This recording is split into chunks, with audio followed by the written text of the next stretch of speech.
Welcome back to Movie Recaps. Today I will show you an action, thriller film from 2009, titled Accident. Spoilers ahead. Watch out and take care. In the middle of the night, a young lady crashes her car and instantly dies before the car catches on fire. Her watch flies off her wrist and breaks as soon as it hits the floor. Sometime later, a man finds himself caught in traffic when the woman stops her car in the middle of the street because she has a flat tire. Since the road is blocked now, the man drives around her to turn the corner and almost crashes against a truck driven by Uncle. By dodging the truck, he ends up driving onto the sidewalk, and the banner from a store falls on top of his windshield. The man leaves the car to remove the banner, but by pulling it, it shakes a wire attached to a window, which had been previously prepared by Fatty. The window breaks and all the shards fall on top of the man, killing him. People quickly call the police, who come to check on him while waiting for the ambulance. Among the curious crowd, the brain is making sure everything is going according to plan. It turns out this hadn't been an accident, it was a murder planned by his team, which creates elaborate schemes to make their kills look like accidents. The cops help woman push away her car to leave, and Uncle leaves too in his truck after dropping his cigarette on the ground. Brain sees this and picks it up not to leave any evidence at the scene of the crime. Meanwhile, Fatty goes to a parking lot nearby where he uses balloons to cover up the security camera. Then he approaches the car where their client left their payment to pick up the envelope with the cash. Moments later, woman and Uncle are at their hideout watching the news. The man they killed was a triad gang boss and there was no doubt it had been an accident. Woman's worried about Uncle's mistake of dropping his cigarette, but when Fatty comes over, Uncle lies and says he picked the cigarette up. Brain is hearing all this through hidden microphones he installed in the room ages ago, so when he comes over too, he scolds Uncle for lying and reveals the cigarette he had picked up. He isn't sure if he can keep on trusting Uncle, and while Uncle throws a tantrum, Brain reminds everyone that mistakes like this jeopardize their safety. Not wanting to lose this job, Uncle announces he's quitting smoking for good. After their meeting is over, Brain goes home through 3 different means of transport to lose anyone that may follow him. When he arrives at his apartment, he makes sure there's a leaf stuck on the door, which he puts there every time he leaves so he knows that if it's fallen, it means someone broke in. After putting the money in the safe, he plays some music and lies down in bed to pretend his wife who died in the car crash is still there with him. Sometime later, Mr. Wong is contacted by Fatty to receive instructions on how to hire them for their next killing. He must grab a bag from a trash can and put his belongings in them. Then he must enter an old building and leave the bag outside the elevator while he goes to the 6th floor. Fatty picks up the bag and takes it with him on the bus where he meets Brain and they look through the things together. Wong wants them to kill his wheelchair-bound father. For a couple of days, Brain follows father and son to learn their routine by heart, then the team studies the area to come up with ideas for accidents. Their best option is to use the electricity that powers the local tram, because Brain refuses to even consider a car crash as an option. In the end, they come up with the idea of hanging a wire from the tram cable that will make contact with the target when he crosses the tracks. To make it conduct electricity though, they'll have to execute the plan during a rainy night. To hang such wire on the cable, the team practices flying kites in the rain. They wait for the forecast to predict a rainy night, and when it finally happens, everyone gets in position. Woman will fly the kite, Uncle pretends to be a street toy seller that happens to have balloons, and Fatty will drive a bicycle while pretending to do some deliveries. Unfortunately, it doesn't rain the moment Wong and his father cross the tracks, so they have to abort the plan for that day. The weather seems to be mocking them because it begins raining as soon as they leave, and the following few tries also fail because rain never falls on time. One night, while waiting, Woman and Fatty notice Uncle's breaking his promise and smoking a cigarette. They scold him for it, reminding him of his quitting some days ago, but he begins showing signs of Alzheimer's when he doesn't remember his promise. Woman and Fatty think they should abort the mission because Uncle is obviously not well, but at that moment, it starts raining. Not wanting to miss the chance they've been waiting for so long and since Uncle swears he's fine, Brain orders them to execute the plan. First, Woman lets the kite tangle around the tram cable. Then, Uncle is supposed to release the balloons to cover the security camera, but he forgets.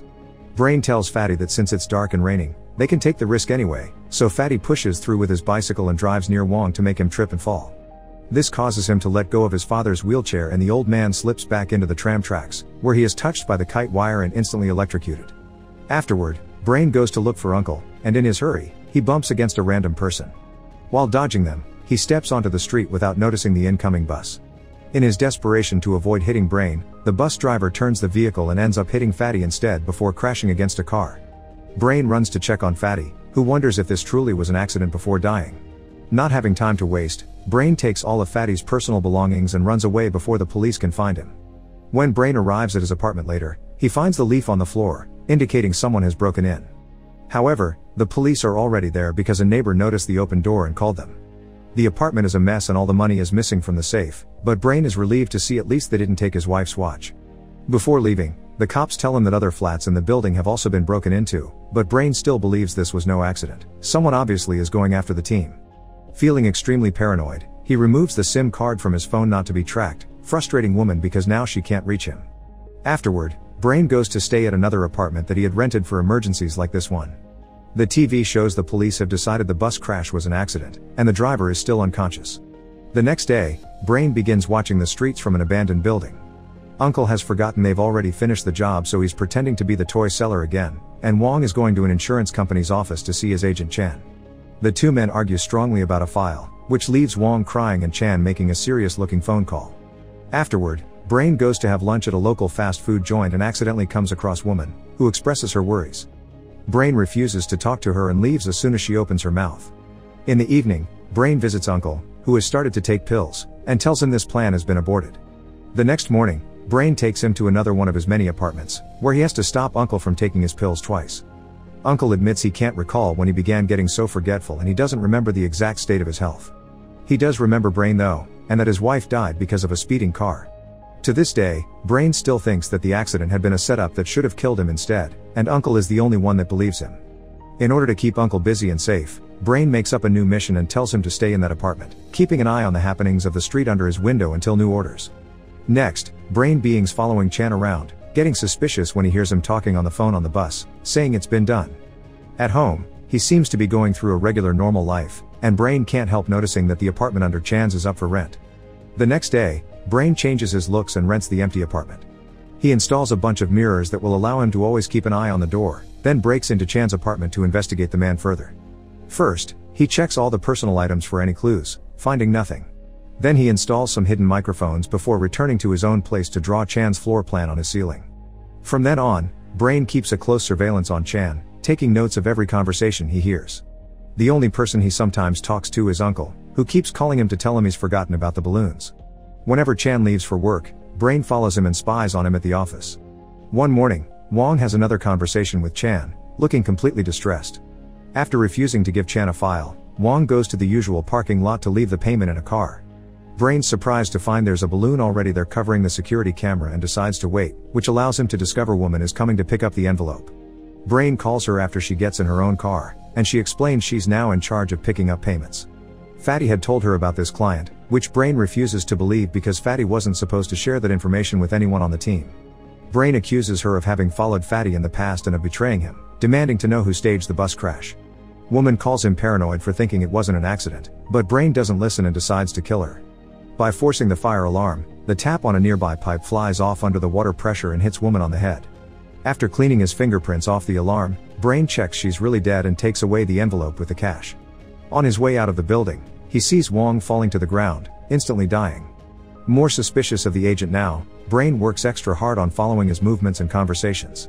One evening, he hears Chan mention a client that he calls an old man, who fell from a window on the second floor. On a different night, Brain has to sit through Chan and his girlfriend getting busy, which makes him miss his wife even more. A few days later, Brain hears Chan tell his mother on the phone about Wong's weird case. Wong had indeed met with Chan before he decided to end things for himself to give Chan his father's death certificate, but he had acted strange and kept saying he was sorry. Afterward, someone saw him take the elevator to the roof, and Chan feels bad for not having escorted him out. After that bit of conversation, more days pass without anything exciting happening, and it's become a drag for Brain to sit through Chan's routine. One afternoon, he receives a call from Uncle asking for help, and Brain rushes to see him, but by the time he gets there, it's too late. Uncle is on the ground, bleeding but alive, and the police are at the apartment looking through an open window. Brain remembers Chan mentioning a man falling on a second floor, so he's sure now that Chan is behind all this.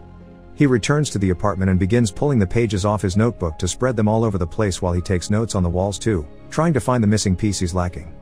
A few days later, Chan knocks at Brain's door. Seeing him through the peephole, Brain decides to ignore him until he's gone. Then he concentrates on following the noises upstairs, and he's so distracted that he doesn't notice his landlord also coming over and almost getting inside his apartment to drop their contract. Brain stops him just in time and promises to clean the writing on the walls to get him to leave. Afterward, he spies the landlord's movements through the window, discovering that Chan is talking to him about something serious. Things get worse when Brain sees people checking the building's windows and a voice in the microphone says here's another one before removing them all. Afraid to be caught, Brain rushes out of the apartment and bumps into Chan, who just apologizes before going away. Desperate for revenge, Brain makes a plan to kill Chan. The idea is to reflect the sun's rays to blind a car driver and make them run over Chan. However, while putting his plan in motion, Brain receives a call from Uncle, explaining he had jumped because he took too many pills. At that moment, the TV shows a reporter interviewing the bus driver that has finally woken up and is now telling everyone his version of the events. It turns out it had been an accident after all, and Uncle caused it because he dropped the balls he had with him to pretend he was a toy seller. Chan had nothing to do with it. Wong had jumped only because he was overwhelmed by guilt. As Brain finally comes to terms with the fact he had been wrong, a solar eclipse occurs and blocks the sunlight, so the car misses Chan. However, when the sun comes out again, the rays get reflected onto a different car. Brain runs to stop it and Chan recognizes him when he sees him, but Brain isn't fast enough and the blinded car kills Chan's wife. Sometime later, Brain cleans the apartment to leave it for good.